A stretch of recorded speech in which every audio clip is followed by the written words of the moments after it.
क्यों अखिलेश एजुकेशन में आप सबका स्वागत है।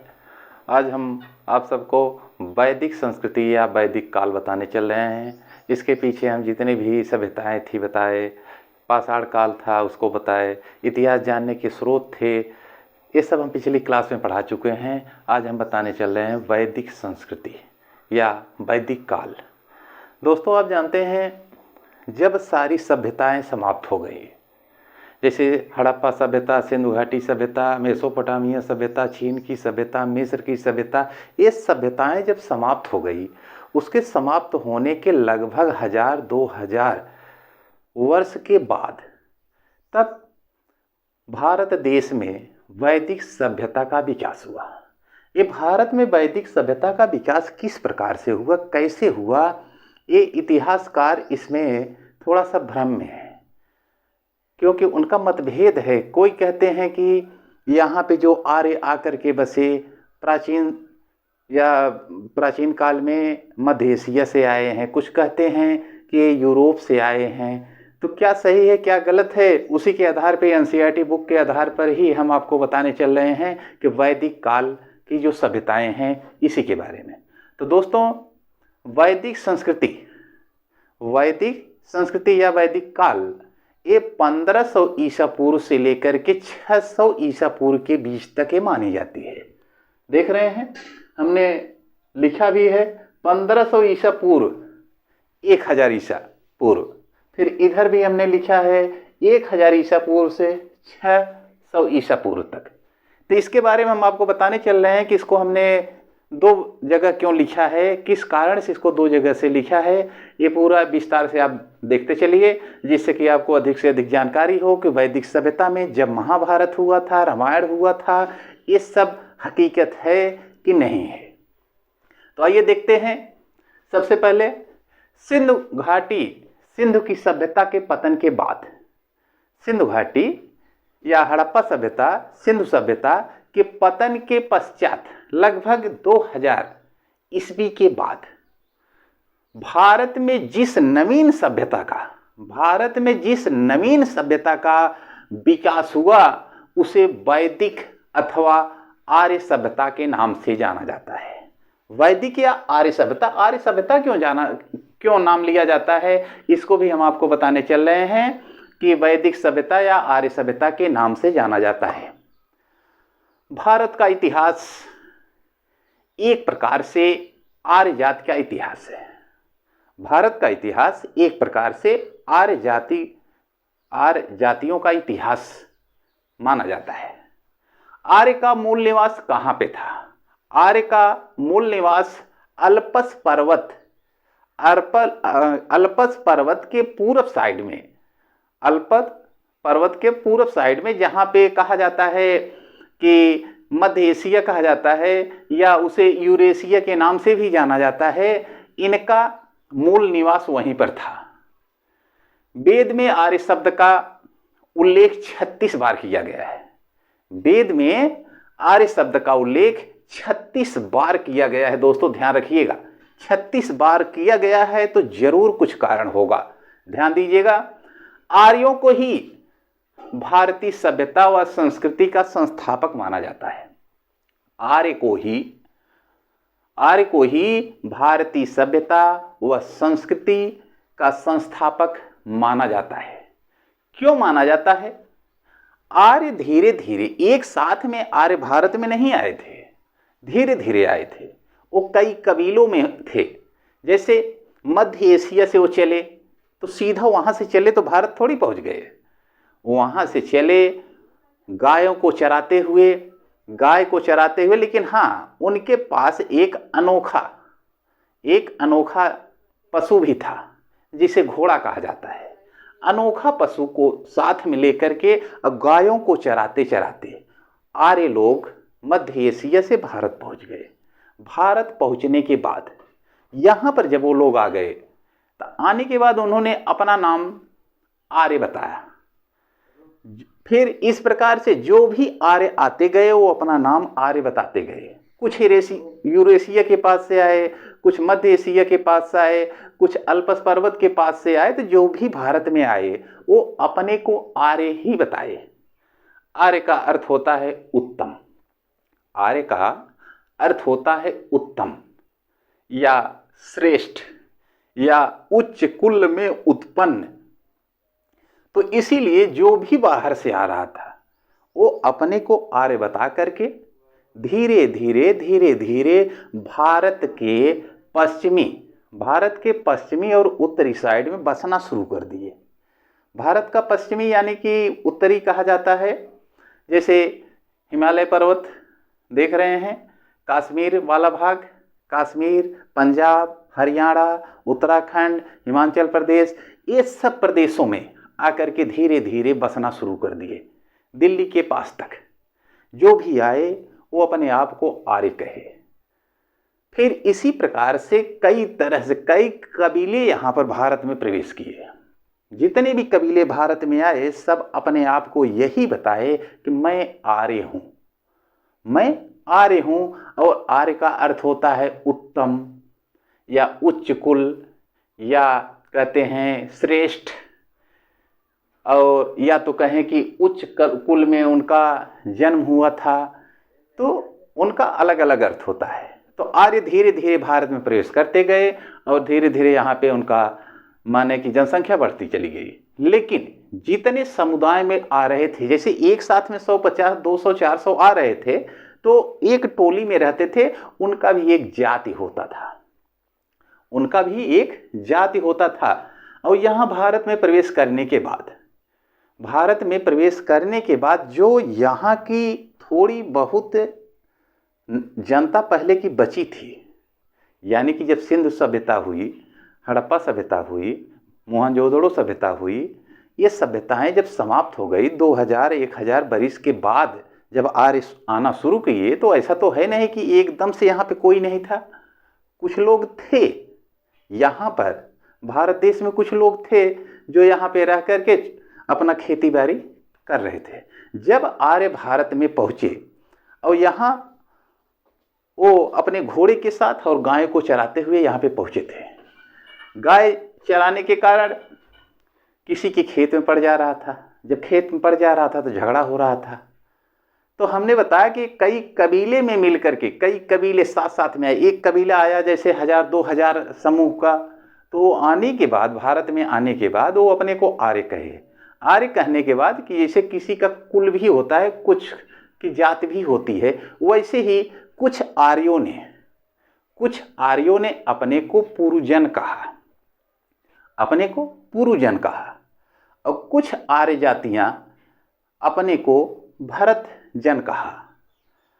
और कुछ बाहरी जो आर्य जन थे वो यहाँ आने के बाद कुछ अपने को द्रविड़ भी कहे। तो इस प्रकार से कई जातियां हो गई। और जब यहाँ पे इकट्ठा होना शुरू हो गया तो एक दूसरे से लड़ाई झगड़ा होना शुरू हो गया। एक दूसरे से लड़ाई झगड़ा होना शुरू हो गया। लड़ाई झगड़ा क्यों हो रहा था? जैसे किसी की गाय है, किसी की खेत में पड़ गई, तो हमारे खेत में क्यों चरा रहे हो, तो झगड़ा हो गया। झगड़ा होने के बाद ये झगड़ा कैसे शांत होता था? तो उसमें क्या हुआ, समझौता हुआ कि ऐसा है कि आप लोग गाय चराने आए हैं, हमारे खेत में पड़ जा रहा है, तो ऐसा कीजिए, आप अपने गाय का दूध हमें दिया करिए, हम अपना जो कृषि है, जो खेती बाड़ी हम करते हैं, ये हम आपको दिया करेंगे। तो इस प्रकार से तय हो गया, झगड़ा समाप्त हो गया। लेकिन जो आर्य जन आए थे, जो भारत जन वहाँ बाहर से आए थे, जो द्रविड़ जन यहाँ पे भारत में आए थे, आपस में मतभेद होता गया। आपस में भी लोग कहते थे कि मैं सबसे वो श्रेष्ठ हूँ, कोई कहता था कि मैं सबसे श्रेष्ठ हूँ। इस प्रकार से उनका लड़ाई झगड़ा बढ़ता गया। लेकिन जब वो एक कबीले में रहते थे तो वैदिक काल में कहा जाता है, वैदिक काल की सभ्यता में, कि उनकी मुख्य इकाई परिवार थी। उनकी मुख्य इकाई क्या थी? परिवार थी। वो जितने भी समूह में रहते थे, चाहे 100 के हों, चाहे 50 हों, चाहे 100, 200, 300, चाहे जितने के रहें, एक ही परिवार के होते थे। जैसे कि अगर पुरुजन के लोग थे तो एक ही परिवार के थे, तो उनको उनकी इकाई क्या थी? परिवार इकाई थी। और कई परिवार को मिला करके, जैसे एक जाति एक परिवार का हो गया, पुरुजात क्या, पुरुजन के लोग एक परिवार हो गया, भरत जन का दूसरा परिवार हो गया, द्रविड़ जन का तीसरा परिवार हो गया। इस प्रकार से अलग अलग उनका जातियां हो गई और ये जातियां धीरे धीरे बसना शुरू कर दी। ये जातियां धीरे धीरे बसना शुरू कर दी और जब बसना शुरू कर दी तो एक परिवार के सदस्य को, यानी कि ये पूरी एक जाति है तो इसको एक पूरा का पूरा एक परिवार कहा जा रहा था। सभी को मिलाकर के एक परिवार कहा जाता था। उस परिवार में क्या था? पिता घर का मुखिया होता था। पिता घर का मुखिया होता था। तो इस प्रकार से कई परिवार को मिला करके एक ग्राम बना। कई परिवार को मिला करके एक ग्राम बन गया। ग्राम, फिर कई ग्राम को मिला करके ये जो ग्राम होता है, इस ग्राम का जो प्रधान यानी जो मुखिया होता था उसे ग्रामीणी कहा जाता था। ग्रामीणी। फिर कई ग्राम को मिलाकर के एक 20 बनता था। 20, और 20 का मुखिया जो होता था उसे 20पति कहा जाता था।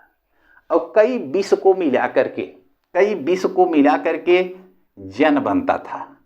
जन, और जन का मुखिया जो होता था कोई राजा होता था। वो राजा उसी में से चुने जाते थे, उसी माने जातियों में से जो पुरु जन थे, जो भरत जन थे, जो द्रविड़ जन थे, उसी जातियों में से चुना जाता था। और उसी में से जैसे ग्राम का मुखिया हो गया ग्रामीणी, 20 का मुखिया हो गया 20पति, और जन का मुखिया हो गया राजन। तो इस प्रकार से ये सब अपना परिवार में बना करके, परिवार से ग्राम, ग्राम से 20, 20 से जन बना के रहने लगे। लेकिन जन के बाद जब कहा जाता है, जन को कहते हैं जनपद, यानी कि जिला होता है। लेकिन जब जन के बाद महाजनपद बना, तब जाकर के भारत देश का जो विस्तार, जो प्रमुख हस्तियां यहाँ पे राज्य करना शुरू की, ये हम आपको अगले वीडियो में बताएंगे कि महाजनपद जो जन से, जिला से जैसे प्रदेश बना, उसी प्रकार से वैदिक काल में भी जन से महाजनपद बना। जन से महाजनपद बना। अब हम आपसे बात करते हैं कि जैसे कि अभी हम आपको बता रहे थे कि आर्य का अर्थ होता है उच्च, श्रेष्ठ या उच्च कुल में उत्पन्न, और इसका एक अर्थ ये भी होता है विदेशी। एक अर्थ ये भी होता है क्योंकि आर्य जो है आर्य शब्द से बना है। आर्य आर्य शब्द से बना है और आर्य का अर्थ होता है विदेशी या अजनबी। विदेशी या अजनबी। वैदिक सभ्यता या ऋग्वैदिक सभ्यता की संज्ञा दी जाती है। वैदिक सभ्यता या ऋग्वैदिक सभ्यता की संज्ञा दी जाती है। वैदिक सभ्यता को 2 कालखंडों में बांटा गया है। वैदिक सभ्यता को 2 कालखंडों में बांटा गया है। अब हम आपको इसके बारे में बताने चल रहे हैं कि 2 कालखंड कौन कौन से हैं। वैदिक सभ्यता को 2 कालखंडों में बांटा गया है। पहला कालखंड कहते हैं ऋग्वैदिक काल को, ये पहला कालखंड है। पहला कालखंड ऋग्वैदिक काल को कहा जाता है। और दूसरा कालखंड कहा जाता है उत्तर वैदिक काल। पहला कालखंड जो ऋग्वैदिक काल है, ऋग्वैदिक काल 1500 ईसा पूर्व से लेकर के 1000 ईसा पूर्व तक माना जाता है। 1500 ईसा पूर्व से लेकर के 1000 ईसा पूर्व तक माना जाता है। और दूसरा उत्तर वैदिक काल 1000 ईसा पूर्व से लेकर के 600 ईसा पूर्व तक माना जाता है। अब हम सबसे पहले आपको ये बताने चल रहे हैं वैदिक काल जो 1500 ईसा पूर्व से 1000 ईसा पूर्व तक चला था, इसकी विशेषता क्या थी। इसकी विशेषता क्या थी। ऋग्वैदिक काल जैसे कि हमने बताया कि 1500 ईसा पूर्व से लेकर के 1000 ईसा पूर्व तक ऋग्वैदिक काल कहा जाता है, या इसे पूर्व वैदिक काल भी कहते हैं। पूर्व वैदिक काल भी इसे कहते हैं। अब जो ऋग्वैदिक काल है, ऋग्वैदिक काल की विशेषता क्या है, इसके बाद हम तब आपको उत्तर वैदिक काल के बारे में बताएंगे। ऋग्वैदिक काल जब चला, धीरे धीरे आर्य लोग, जो हम बता रहे थे अभी कि जो पुरु जन थे, फिर भरत जन थे, द्रविड़ जन थे, सब आपस में धीरे धीरे समझौता कर लिए। तो ऋग्वैदिक काल में सिंधु सभ्यता, जैसे कि आप जानते हैं ऋग्वैदिक काल, सिंधु सभ्यता जब चल रही थी तो वो नगरीय थी। सिंधु सभ्यता नगरीय थी, लेकिन वैदिक सभ्यता ये ग्रामीण थी। ये वैदिक सभ्यता यानी कि ऋग्वैदिक काल ये किस प्रकार की थी? ग्रामीण थी।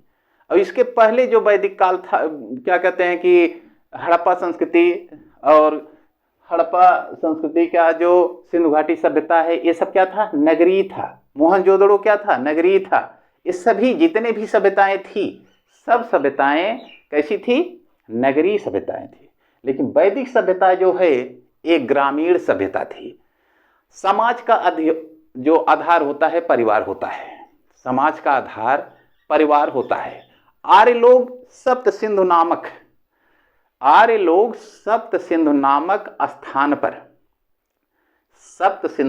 स्थान पर आर्य के रहने लगे। सप्त सिंधु किसे कहते हैं? ध्यान दीजिएगा, सप्त सिंधु स्थान पर आर्य लोग आकर के यहां पर रहने लगे। और सप्त सिंधु किसे कहते हैं? जिसे सप्त सैंधव भी कहा जाता है। सप्त सिंधु किसे कहते हैं? सप्त सैंधव जो होता है, इस 7 नदियों को कहा जाता है। इस 7 नदियां कौन कौन सी हैं? सिंधु नदी, झेलम नदी, चिनाब नदी, झेलम, चिनाब, रावी नदी, सतलज नदी, ब्यास नदी और सरस्वती नदी। इसी 7 नदियों को मिला करके सप्त सैंधव कहा जाता है। सप्त सैंधव, ध्यान रखिएगा, अगर कभी परीक्षा में आता है कि सप्त सैंधव में कितनी नदियां आती हैं, तो 7 नदी, 5 तो 7, एक सिंधु नदी और एक अलग से सरस्वती जोड़ लीजिए, और 5 सिंधु नदी की सहायक नदियां हैं ही, झेलम, चिनाब, रावी, सतलज, ब्यास, इस प्रकार की हैं। तो ये लोग सप्त सैंधव नामक स्थान पर आके रहने लगे, यानी कि 7 नदियों वाले क्षेत्र में आकर के रहने लगे। आर्य कुछ भरत, जैसे कि हम पहले बताए थे कि आर्य कुछ भरत जन के लोग थे और कुछ पुरु जन के लोग थे। आर्य और पुरु जन, पुरु देख लीजिए, आर्य जो थे कुछ भरत जन के थे। भरत जन एक जातियां ये हो गई, और दूसरी जातियां क्या थी? दूसरी जातियां ये थी जिसे कहा जाता है पुरु, जिसे पुरु कहा जाता है, प्लस पुरु। पहली जात है भरत जन, दूसरी जात है पुरु जात, और तीसरी है द्रविड़ जात। तो भरत जन और पुरु दोनों मिलकर के क्या बन गए? कुरु। दोनों मिलकर के कुरु बन गए। यही कुरु आगे चल करके, यही कुरु जो भरत जन और पुरु मिलकर के कुरु बने, ये दोनों आपस में इतना ज़्यादा इनका संगठन हो गया कि दोनों मिल गए और दोनों मिल करके भारत को आगे बढ़ा दिए, भारत देश को आगे बढ़ा दिए, यानी कि अपनी सभ्यता को बहुत आगे बढ़ा दिए। क्यों? भरत जन और पुरु जन दोनों मिल करके कुरु बन गए। और कुरु आप जानते हैं, कुरु जो महाभारत का युद्ध हुआ था, महाभारत में जितने भी लोग थे सब कुरु थे। और कुरु यानी कि भरत जन और पुरु मिल करके, दोनों मिल करके क्या बने थे? कुरु बने थे। इसका भी इतिहास अभी हम थोड़ी देर में आपको आगे बताने चल रहे हैं, पहले इसके बारे में देख लीजिए। जब भरत जन और पुरु जन दोनों मिल करके कुरु बन गए, तो दोनों कबीले एक होकर के कुरु नाम से प्रसिद्ध हो गए। दोनों कबीले एक होकर के कुरु नाम से प्रसिद्ध हो गए। फिर क्या हुआ? कई परिवारों को मिला करके, जैसे हमने बताया कि कई परिवारों को मिला करके क्या बना? ग्राम बना। कई ग्राम को मिला करके क्या बना? 20 बना। कई 20 को मिला करके क्या बना? जन बना। तो जन का राजा कौन बना? कुरु वाले। जन का राजा कुरु के बन गए। और जब कुरु के जो वहाँ के अध्यक्ष थे, कुरु में से ही जो मेन मुखिया होता था वही राजा बन गया। तो जब राजा बन गया तो हर जगह अपना सत्ता संभालना शुरू कर दिया कि कहाँ पे कैसे हो रहा है, कैसे नहीं हो रहा है। तो इस प्रकार से व्यवस्थाएं चालू हो गई। अब हम आपको और भी आगे बताने चल रहे हैं कि जैसे कि हमने एक एक चीज़ आपको बताते चल रहे हैं, जैसे कि परीक्षा में कोई पॉइंट छूटे ना। ये वैदिक सभ्यता की इकाई परिवार होता है। इससे ऊपर की इकाई क्या होता है? ग्राम होता है। इसके ऊपर की इकाई क्या होता है? 20 होता है। और 20 के ऊपर क्या होता है? जन होता है। तो सबसे छोटी इकाई कौन सी है? सबसे छोटी इकाई परिवार है। ध्यान रखिएगा। जैसे हमने ये भी बताया, परिवार का मुखिया, जैसे कि ये कौन सा समाज था? पितरात्मक समाज था। तो पिता परिवार का मुखिया होता था, फिर ग्राम का मुखिया को ग्रामीणी कहा जाता था, विष के मुखिया को विषपति कहा जाता था और जन के मुखिया को राजन कहा जाता था। तो इस प्रकार से हम आपको आगे बताने चल रहे हैं। फिर जब आर्य आए थे तो 5 प्रकार के आर्य आए थे, 5 प्रकार के जन भारत में प्रवेश किए थे। 3 का नाम हमने आपको बताया, भरत जन, पुरु जन, द्रविड़ जन, और 2 जातियां और थी, उसको भी हम आपको बताने चल रहे हैं। लेकिन जब ये अपना शानदार अपना समय बिता रहे थे, जब इनको ज्ञान हो गया, शरीर का भी विकास हुआ, ज्ञान इनका ज़्यादा ज्ञान हो गया, तो उस समय आप प्राचीन काल में सुने होंगे विश्वामित्र और वशिष्ठ नाम के 2 गुरु थे। विश्वामित्र और वशिष्ठ नाम के 2 गुरु थे। तो एक गुरु सभी को मिला करके शिक्षा देते थे। शिक्षा कहाँ पे देते थे? जंगलों में, आश्रमों में। आज के समय में जैसे स्कूल में, किसी कॉलेज में नहीं होता था, आश्रम में, झोपड़ी में शिक्षा होता था। उसके वहाँ पर जाने के बाद जो जैसा था, अगर राजा का लड़का है तो वो जाकर के धनुष बाण विद्या सीखता था, और अगर ब्राह्मण हैं तो वो जाकर के हवन यज्ञ ये सब करवाते थे, और जो वैश्य थे वो वहाँ का कृषि कार्य देख रहे थे, और जो शूद्र थे वो सेवा सत्कार कर रहे थे। इस प्रकार से चल रहा था। अब वशिष्ठ और विश्वामित्र ये सभी राजाओं को इकट्ठा करके ये उनको ज्ञान का उपदेश देते थे कि आप लोग ऐसा कीजिए कि हर क्षेत्र में अपना अधिकार कर लीजिए, बाकी जो शूद्र हैं, जो वैश्य हैं, इन लोगों को सैनिक बना दीजिए, सेवा करें, रथ हाँकें, माने कि जो पहरेदारी करें, ऐसी सारी व्यवस्था इन्होंने बना दिया। फिर धीरे धीरे इनका विकास होता गया। लेकिन ध्यान रखिएगा, जब जैसे कि हम बता रहे हैं ऋग वैदिक काल में सबसे ज्यादा सम्मान स्त्रियों को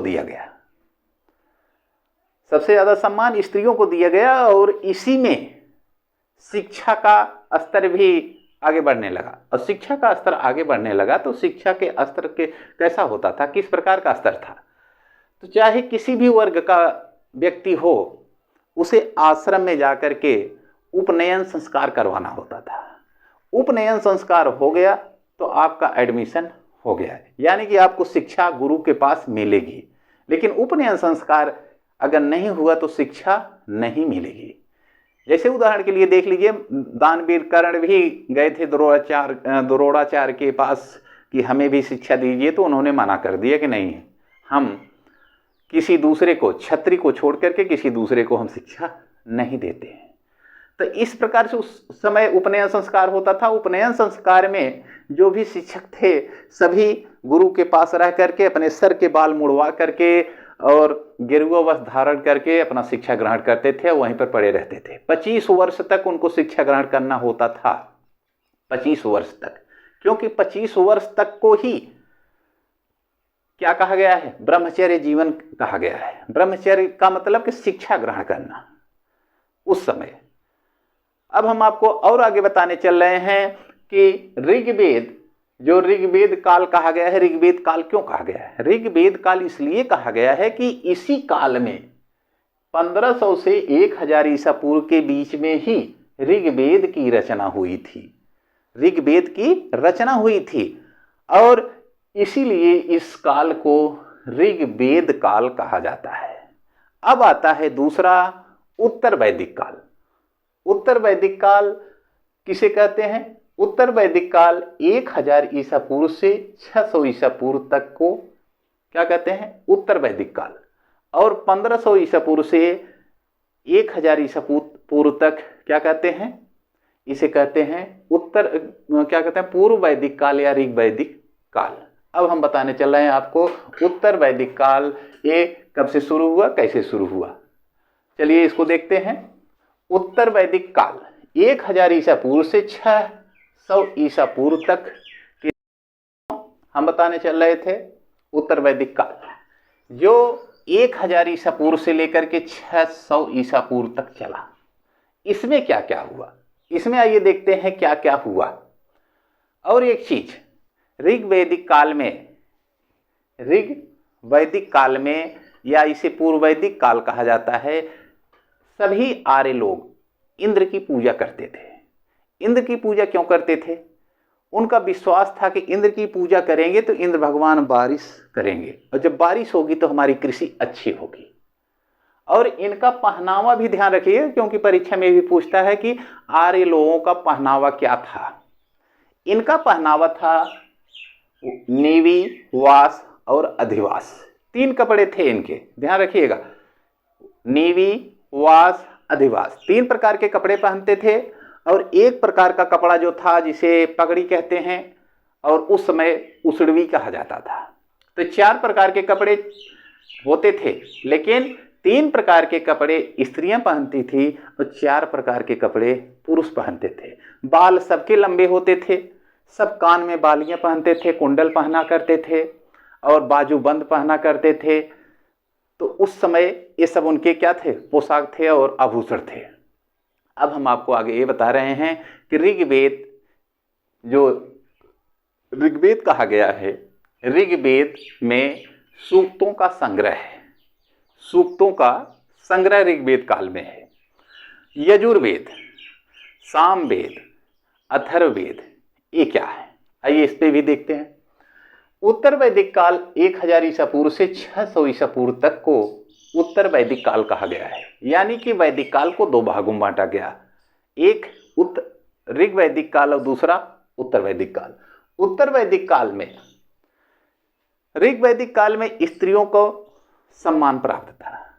उस समय के लोग शिकार अवश्य करते थे, शिकार अवश्य करते थे, मांस खाते थे, जानवरों का मांस खाते थे। लेकिन उस समय के लोग दारू, मदिरा का सेवन नहीं करते थे, स्त्रियों का सम्मान करते थे। लेकिन उत्तर वैदिक काल में यहाँ पर स्त्रियों का सम्मान कम हो गया, स्त्रियों का सम्मान कम हो गया। और यहाँ पे दारू, मदिरा, क्या कहते हैं, मांस, सब खाना शुरू हो गया। और उपनयन संस्कार में क्षत्रिय, ब्राह्मण, वैश्य को छोड़ करके शूद्र को उपनयन संस्कार देना बंद कर दिया गया।